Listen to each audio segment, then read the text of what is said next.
À Noël, mon fils a reçu une chaussette tandis que ses cousins ont eu de nouveaux téléphones. Ma sœur a dit, c'est tout ce que sa mère peut se permettre. Je l'ai serré fort dans mes bras. Puis il est allé vers le sapin, a sorti une enveloppe et a dit, j'ai économisé pour offrir ça à maman, elle le mérite plus que quiconque. Avant de commencer l'histoire, n'oubliez pas d'aimer et de vous abonner à la chaîne pour voir plus d'histoires comme celle-ci. Le matin de Noël, mon fils a déballé une seule chaussette tandis que sa cousine poussait des cris de joie à la vue de son nouvel iPhone. Je l'ai regardé sourire, doucement et sans être troublé, alors qu'il pliait la chaussette délicatement sur ses genoux. Ma sœur s'est penchée à travers la pièce et a dit assez fort pour que tout le monde entende. Eh bien, c'est tout ce que sa mère peut se permettre. Ces mots m'ont frappé plus durement que je ne m'y attendais. Non pas parce qu'ils étaient faux ou je cumule 2 emplois et j'arrive à peine à nous maintenir à flot, mais parce qu'elle l'a dit devant lui, comme s'il était invisible, comme si ses sentiments n'avaient aucune importance. Mon cœur s'est brisé dans ma poitrine en le voyant jeter un regard vers moi, cherchant une réaction que je ne voulais pas qu'il voie. Je l'ai serré dans mes bras, le tenant fort, essayant de le protéger du poids de ses paroles. Je lui ai chuchoté que je l'aimais, qu'il était le plus beau cadeau qu'il m'ait jamais été donné. Il n'a rien dit. Il a simplement hoché la tête contre mon épaule, calme et silencieux, comme s'il comprenait quelque chose que les autres ne comprendraient jamais. Puis, sans un mot, il s'est levé et est retourné vers le sapin. Tout le monde l'a regardé, confus. Il a tendu la main derrière la rangée inférieure des boîtes et a sorti une enveloppe avec le mot « Maman » écrit au marqueur bleu. Il s'est tourné vers moi, la voix assurée, et a dit « J'ai économisé pour donner ça à maman. Elle le mérite plus que quiconque. » Plus personne ne pouvait parler. Je n'ai jamais été du genre à attendre beaucoup de Noël. En grandissant, c'était toujours un peu le chaos chez nous. Ma mère essayait d'étirer chaque sou. Mon père travaillait tard pour faire des heures supplémentaires. Mais il y avait quand même de la magie, d'une certaine manière. Même si le sapin penchait un peu trop à gauche et que les lumières ne s'accordaient pas, nous arrivions toujours à rendre l'événement spécial. J'ai essayé d'apporter ce même esprit dans ma vie avec Mika. Il a 10 ans maintenant, et pendant ces 10 années, j'ai fait tout ce que je pouvais pour lui donner ce dont il avait besoin. Je prends le carto le matin chez 2S Dîner où je sers du café au navetteur à moitié endormi et j'essaie de sourire comme si je ne pensais pas déjà à mon second emploi. Après ça, je nettoie des bureaux au centre-ville jusqu'à environ 21h. La plupart du temps, je rentre après qu'il se soit déjà brossé les dents et soit couché.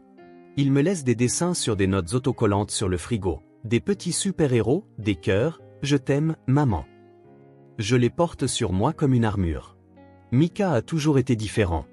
Il est attentionné d'une manière qui vous pousse à la réflexion. Il ne fait pas de crise quand je n'ai pas les moyens de lui acheter quelque chose. Il ne se plaint pas quand le dîner est encore un sandwich au fromage grillé. Il ne demande rien de plus que ce qu'il sait que je peux lui donner. Il accepte simplement avec une grâce tranquille qui m'humilie et me hante à la fois. Nous vivons dans un petit appartement avec des meubles dépareillés et des rideaux de seconde main. Mais pour nous, c'est la maison. Sur le mur au-dessus du canapé, il m'a aidé à scotcher toutes ses récompenses scolaires, assiduité parfaite, plus grand progrès en lecture, un certificat, meilleur sourire, écrit à la main par son professeur de CE2. Ce mur a plus de valeur pour moi que n'importe quel sapin de Noël rempli de cadeaux. Pourtant, je voulais que cette année soit un peu plus lumineuse pour lui. J'avais mis de côté toutes les pièces que je pouvais dans un pot en verre que nous gardions dans le placard de la cuisine. Parfois, j'y ajoutais mes pourboires, parfois juste de la monnaie d'une course. Mais la semaine avant Noël, la batterie de la voiture nous a lâchés et a englouti tout ce que nous avions économisé.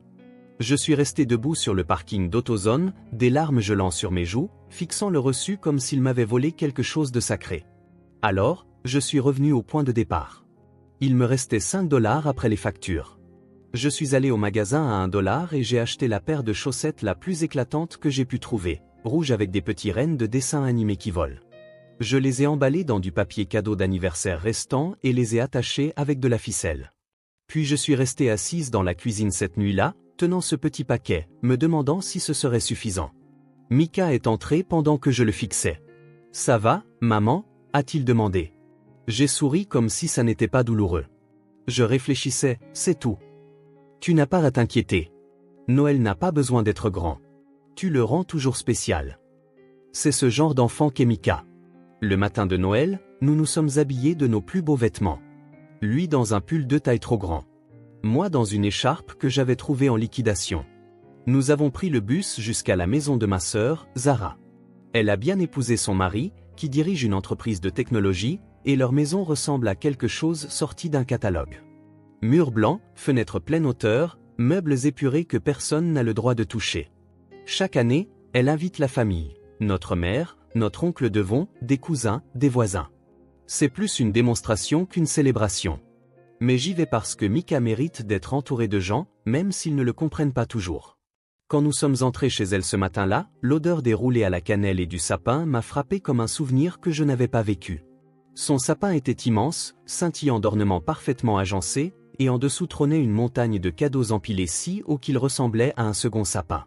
Les yeux de Mika se sont illuminés en voyant les décorations, mais il n'a pas couru vers les cadeaux comme les autres enfants. Il est resté simplement à côté de moi, tranquillement, absorbant tout. Zara nous a accueillis avec une étreinte raide. « Vous avez réussi à venir », a-t-elle dit, ses yeux se posant sur le bonnet tricoté main de Mika. « Vous avez l'air à l'aise. » J'ai souri, choisissant de ne pas répondre. Les enfants déchiraient déjà les cadeaux lorsque nous nous sommes installés sur le canapé. Mika était assis à côté de moi, tenant les petites chaussettes emballées comme s'il s'agissait de quelque chose de précieux. J'ai regardé l'une des jumelles de Zara crier de joie devant le nouvel iPhone qu'elle venait de déballer, tandis que l'autre dansait avec des AirPods neufs dans les oreilles. Ils n'ont même pas regardé Mika. Personne ne l'a fait, sauf moi, parce que je savais ce qui allait arriver. Je ne savais juste pas à quel point cela allait tout changer. Mika a attendu patiemment, assis en tailleur par terre tandis que le chaos explosait autour de lui. Le papier cadeau volait comme des confettis. Des cris d'excitation résonnaient contre les plafonds voûtés de Zara. Téléphone, tablette, basket de marque. Ces enfants déchiraient la montagne de cadeaux comme s'ils faisaient la course, sans jamais prendre le temps de lire les étiquettes. Leur nom était imprimé en grosses lettres métallisées. Le mien, bien sûr, était écrit au stylo sur une petite enveloppe glissée à l'arrière du sapin. Je tenais le cadeau de Mika dans mes mains, les chaussettes de reine enveloppées aussi soigneusement que j'avais pu le faire, avec un bout de ficelle noué en un nœud de travers. J'ai jeté un coup d'œil à lui. Il souriait. Pas le faux sourire, le vrai, doux qu'il me donne quand il sait que je le regarde. Je me suis penché et j'ai chuchoté. « Tu veux l'ouvrir maintenant ?» Il a hoché la tête, prudent et silencieux. Il n'était pas pressé. Il a tiré sur la ficelle comme si c'était quelque chose de sacré, dépliant le papier avec des doigts délicats. Quand il a vu ce qu'il y avait à l'intérieur, il n'a pas réagi avec surprise ou déception. Juste un sourire chaleureux et constant. « Merci, maman. Elles sont cool. » C'est tout ce qu'il a dit. Et cela aurait dû être la fin. Mais ça ne l'a pas été. Zara versait des mimosas derrière l'îlot de cuisine lorsqu'elle a aperçu ce qu'il tenait. Sa voix a retenti, légère et tranchante comme du verre. « Oh, waouh! C'est une chaussette ?» Tout le monde s'est tourné vers nous. Zara s'est approchée, ses talons de créateur claquant contre le marbre. Elle n'essayait même pas de chuchoter. « Eh bien, » dit-elle avec un petit haussement d'épaule et un sourire en coin, « c'est tout ce que sa mère peut se permettre, je suppose. » Quelques personnes ont ri. Le genre de rire incertain que les gens ont lorsqu'ils ne sont pas sûrs s'il est approprié de rire, mais qu'ils le font quand même. Ma mère a regardé dans sa tasse. Mon oncle s'est éclairci la gorge et a bougé sur son siège. Personne n'a rien dit. Pas vraiment. Personne n'est intervenu. Je l'ai senti comme une vague qui s'abattit sur moi. La honte, la chaleur, l'humiliation. Mon estomac s'est noué, ma gorge s'est serrée, et Mika est resté là, tenant la chaussette sur ses genoux comme s'il ne l'avait même pas entendu, mais je savais qu'il l'avait fait. Ses épaules se sont raidies juste un peu, sa bouche s'est pressée en une ligne mince. Il a cligné lentement des yeux comme s'il essayait de ne pas réagir. Je me suis approché de lui, j'ai enroulé mes bras autour de sa petite silhouette et les serré. « Je suis désolé », ai-je chuchoté, ma voix se brisant. « Tu mérites tellement plus. » Il n'a pas répondu tout de suite. Il s'est juste blotti contre moi, sa tête reposant sur ma poitrine. Le reste de la pièce a continué, le rire s'est estompé dans le bavardage, le papier a de nouveau froissé, des boîtes s'ouvraient, comme si cela n'était jamais arrivé, comme si l'instant ne méritait pas d'être retenu. Mais moi, je m'en souvenais. Je me souviendrai de chaque seconde. Zara avait toujours été ainsi, même enfant. Compétitive, critique, cruelle d'une manière qui se cache derrière un sourire. Quand sa vie est devenue parfaite, ou du moins qu'elle en a eu l'air, elle s'est assurée que le reste d'entre nous sache quelle était notre place. Je restais silencieuse car je pensais que c'était mieux ainsi. Je pensais que si je ne réagissais pas, elle finirait par s'arrêter. Mais aujourd'hui, c'était différent. Aujourd'hui, elle a humilié mon fils. Elle a transformé sa gentillesse, sa grâce, en quelque chose de petit, de risible, et j'ai senti quelque chose changer en moi. Mika s'est éloigné de l'étreinte. Il s'est levé lentement, tenant toujours la chaussette, puis m'a regardé avec des yeux plus vieux qu'ils ne devraient l'être. Il m'a fait le plus petit des hochements de tête, comme pour me dire de ne pas m'inquiéter, et a traversé la pièce en direction du sapin. Au début, personne ne l'a remarqué. Il a tendu la main vers l'arrière du sapin, derrière toutes les grosses boîtes et les sacs scintillants, et a sorti une simple enveloppe blanche. Il l'a tenue des deux mains en se retournant. J'ai regardé Zara qui le regardait, ce même demi-sourire sur son visage, comme si elle pensait qu'il allait donner un dessin à quelqu'un ou dire quelque chose de précoce, mais il n'y avait rien d'enfantin dans son expression. Il est revenu vers moi, a placé l'enveloppe sur mes genoux, et l'a dit clairement pour que tout le monde entende, j'ai économisé pour donner ça à maman. Elle le mérite plus que quiconque. Et juste comme ça, la pièce est devenue complètement silencieuse. Le sourire de Zara a disparu. Le seul bruit était le froissement de papier sous le pied de quelqu'un. Toutes les têtes se sont tournées vers nous. Tous les yeux se sont posés sur lui. Mika se tenait là, calme, fier, et absolument certain de ce qu'il avait fait. Je n'avais même pas encore ouvert l'enveloppe, et pourtant, je pouvais le sentir. Quelque chose avait basculé. L'histoire n'était plus celle de la chaussette. Elle ne l'avait jamais vraiment été. J'ai tenu l'enveloppe dans mes mains comme si elle pouvait disparaître si je bougeais trop vite. Mika se tenait devant moi, ses petites mains serrées doucement à ses côtés, les yeux concentrés et ne clignant pas. Autour de nous, la pièce s'était complètement immobilisée. Les conversations avaient cessé. Les rires et le froissement du papier, le bourdonnement des nouveaux appareils électroniques, le bruit des talons de Zara claquant à travers la cuisine, tout cela était devenu silencieux. Il l'avait dit si simplement, j'ai économisé pour donner ça à maman. Elle le mérite plus que quiconque. Il n'y avait ni drame dans sa voix, ni amertume, ni mise en scène, juste la vérité, pure, non filtrée et impossible à ignorer. Je n'ai pas ouvert l'enveloppe tout de suite. Mes mains tremblaient. Ma gorge était serrée. Je l'ai regardé, cherchant quelque chose sur son visage, un indice sur la manière dont il avait appris à aimer si profondément, à penser à quelqu'un d'autre en premier alors qu'on ne lui avait donné que si peu. Il n'a pas détourné le regard. Il n'a pas bougé nerveusement ni cherché l'approbation du regard. Il a juste attendu comme s'il ne faisait rien d'extraordinaire, comme si c'était simplement ce que l'on faisait quand on aimait quelqu'un plus que tout. « Mika » ai-je dit à peine au-dessus d'un murmure. « Qu'est-ce que c'est » Il a haussé les épaules, toujours calme. J'ai économisé mon argent du déjeuner. J'ai dit à M. Carter à l'école que je ne voulais plus de collation pendant la récréation. Et grand-mère m'a donné de l'argent pour mon anniversaire. Je l'ai gardé dans mon tiroir à livres. J'étais stupéfaite. Non pas par la somme qu'il donnait où je n'avais pas encore ouvert l'enveloppe, mais par le temps qu'il avait dû planifier cela, par le nombre de petits moments qui étaient passés inaperçus. Les fois où il avait dit qu'il n'avait pas faim. Les après-midi où il m'avait dit qu'il avait déjà mangé. La façon dont il disait toujours qu'il n'avait besoin de rien quand je lui demandais. Il ne me donnait pas seulement de l'argent. Il me donnait toutes les fois où il s'était tranquillement passé de quelque chose. J'ai finalement ouvert l'enveloppe. À l'intérieur se trouvait une feuille de papier lignée de cahiers pliés et une petite pile de billets froissés ou des billets d'$1, de 5, un de 10, pour un total de $27, mais qui me semblait une fortune. J'ai déplié la note. Au marqueur bleu épais, il avait écrit « Pour maman, parce qu'elle me donne tout, même quand elle n'a rien. Amour, Mika. » J'ai craqué, là, devant tout le monde. J'ai pleuré. Pas le genre de pleurs doux et jolis que l'on voit dans les films. C'était réel, désordonné, profond. J'ai serré la note contre ma poitrine, mes épaules tremblant tandis que j'essayais de respirer à travers le poids de cela, de tout. Personne n'a parlé. Ni Zara, ni ses enfants, ni ma mère ou mon oncle, ni aucune des personnes qui, quelques instants plus tôt, nous avaient regardés avec pitié. Mika s'est rassis à côté de moi. Il n'a pas essayé d'essuyer mes larmes. Il ne m'a pas dit de ne pas pleurer.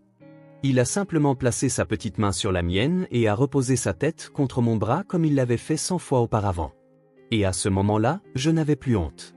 Je n'étais pas la sœur pauvre. Je n'étais pas la mère célibataire qui apportait une paire de chaussettes du magasin à $1 à une fête pleine de gadgets technologiques et de cartes cadeaux. J'étais sa mère. J'étais la femme en qui il croyait. Cette enveloppe n'était pas seulement un cadeau.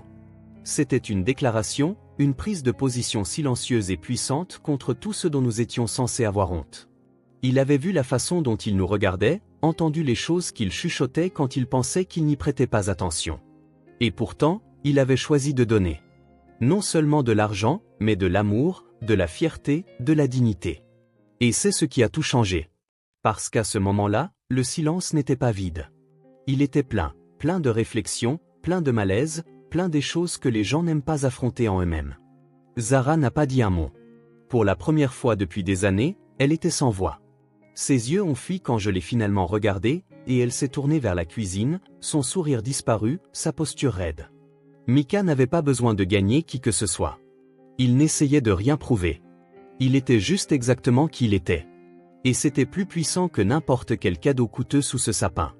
Je suis restée assise là, tenant la note de Mika comme la chose la plus précieuse que j'ai jamais possédée. Autour de moi, la pièce était toujours silencieuse, mais ce n'était pas le silence embarrassant d'avant. C'était un calme qui ressemblait à de l'admiration, à de la déférence. Les gens ne savaient pas quoi faire face au poids de ce qu'ils venaient de voir. Je pouvais sentir le changement dans l'air. C'était comme si quelqu'un avait retiré une couche de bruit et avait montré à tout le monde ce qui comptait vraiment. Mika, mon garçon de 10 ans, avait fait cela, non pas avec colère ou des mots dramatiques, mais avec quelque chose de bien plus puissant, un amour silencieux et désintéressé. Je l'ai regardé, assis à côté de moi. Sa tête était légèrement inclinée, toujours posée sur mon bras. Ses yeux étaient fermés, non pas parce qu'il était fatigué, mais parce qu'il était en paix. Il avait donné tout ce qu'il pouvait donner, et il était satisfait. Mika, ai-je chuchoté, lui écartant une boucle de cheveux du front. Tu n'avais pas à faire ça. Je voulais, a-t-il répondu, ses yeux s'ouvrant juste assez pour rencontrer les miens. Tu me donnes toujours. Je voulais te donner en retour. Je voulais en dire plus, mais je ne pouvais pas. Ma gorge était trop serrée. Mon cœur était trop plein. J'ai levé les yeux et j'ai vu Zara de l'autre côté de la pièce, tenant une coupe de champagne qu'elle ne buvait plus. Son expression était indéchiffrable. Il n'y avait plus de suffisance, plus aucune trace du sourire narquois habituel. Elle était juste immobile, observant, peut-être en train de penser à quelque chose pour la première fois depuis longtemps. Ma mère s'est éclaircie doucement la gorge. Mika, dit-elle, sa voix un peu tremblante. C'était très généreux de ta part, mon chéri. Il a souri poliment et a hoché la tête. Il ne s'est pas prélassé dans les éloges. Il n'en avait pas besoin. Puis quelque chose s'est produit que je n'oublierai jamais. La fille de Zara, Leia, 12 ans, toujours rivée à un écran, a posé son nouveau téléphone et a traversé la pièce. Elle s'est agenouillée à côté de Mika, son pull chic frôlant le papier cadeau toujours éparpillé sur le sol. C'était vraiment cool, a-t-elle dit. Mika a cligné des yeux. Merci. Je ne crois pas avoir déjà fait quelque chose comme ça, a-t-elle ajouté, regardant l'enveloppe dans ma main. Peut-être que je devrais. Ce n'était pas grand-chose, mais c'était suffisant pour me faire savoir que quelque chose avait fait mouche. Que quelque chose avait fissuré la surface de tout ce bruit, de cet éclat et de cette perfection. Un par un, quelques adultes ont essayé de reprendre leur conversation, mais il y avait une différence dans la façon dont ils nous regardaient. Maintenant, le jugement s'était estompé, la pitié aussi. Ce qui restait était quelque chose de plus tranquille, quelque chose qui ressemblait davantage à du respect. Même mon oncle, qui montrait rarement ses émotions, est venu poser une main sur l'épaule de Mika. « Tu as un grand cœur, gamin, a-t-il dit. Il faut être fort pour donner comme ça. » Mika a juste hoché la tête à nouveau, ses joues devenant un peu rouges. Zara n'a rien dit. Pas à ce moment-là. Mais plus tard, quand la plupart des invités étaient dans la salle à manger et que je pliais du papier cadeau, elle est venue. Elle est restée debout à côté de moi un moment, ne me regardant pas directement. Puis doucement, elle a dit, « Je ne voulais pas dire ça comme ça. » J'ai levé les yeux. Ne pas dire quoi? Le commentaire sur la chaussette. Elle a fait une pause. C'était une blague, mais ce n'était pas gentil. Je n'ai rien dit. Pas tout de suite. Je n'étais pas sûr de ce qu'il fallait dire. Je suppose que j'oublie parfois que tout le monde ne vit pas comme moi, a-t-elle continué, sa voix plus basse. Et ton fils, il m'a rappelé ce à quoi ressemble vraiment le fait de donner. Il y avait de la sincérité dans sa voix, mais je n'avais pas besoin d'excuses. Ce moment était déjà passé. Ce qui comptait maintenant, c'était ce qui venait après.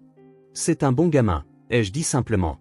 Il voit plus de choses que la plupart des gens ne le pensent. Elle a hoché lentement la tête, puis s'est retournée vers la cuisine.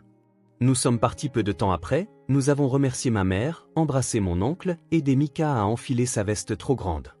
En sortant dans le froid, j'ai regardé à nouveau l'enveloppe. Le papier était doux et chaud dans la poche de mon manteau, comme s'il transportait plus que de l'argent.